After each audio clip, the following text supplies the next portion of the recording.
mana shu nuqtada o'yin yakunlanganligi haqidagi hushtakni chaldi hakam. 1-0 24-daqiqada Ronald Araujo.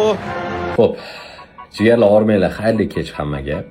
Mana o'zingizlar ko'rdinglar, bu videoni men bekorga chiqarmayapman. Kecha aynan mana shunaqa vaqtda men bir post joylagandim, Zo'r TV mutasaddilariga va sharhlovchiga e'tiroz qilib.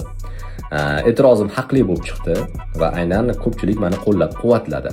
Bu sharhlovchiga men hech qanaqa shaxsiy adovatim yo'q. Bu sharhlovchi endigina sharhga kirib kelayotgan, sharhlovchilikka kirib kelayotgan ijodkorlardan biri ekanlar. Avvalo ishlariga omad tilab qolamiz, lekin xatolari juda ko'pligini o'zlari anglab yetgan bo'lsa ajab emas. Bu videoyimni ko'rsalar ham albatta meni to'g'ri tushunadilar. Meni e'tirozim albatta Zo'r TVga bo'ladi.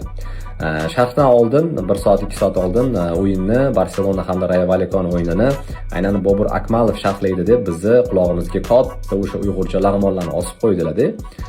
Yana o'yin 10 daqiqa kechga qoldi, ya'ni sharhlovchi efirga kechga qoldi.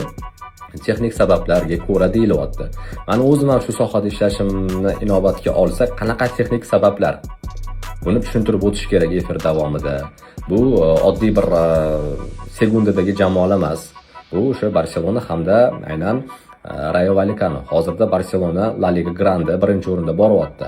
Sharhlovchi o'zini birinchi navbatda tanishtirib o'tish kerak bo'ladi. O'yinchilarni albatta ismini talaffuz qilayotganda to'g'ri, xatosiz aytish kerak bo'ladi. Bilaman, xatoliklar bo'ladi, kamchiliklar bo'ladi hammada. Hech kim albatta aybsiz emas. Hammada albatta qanaqadir bir kamchiliklar bo'ladi. Biz insonmiz, to'g'ri tushunamiz. Lekin iltimos qilaman, menga negativ yozayotganlar.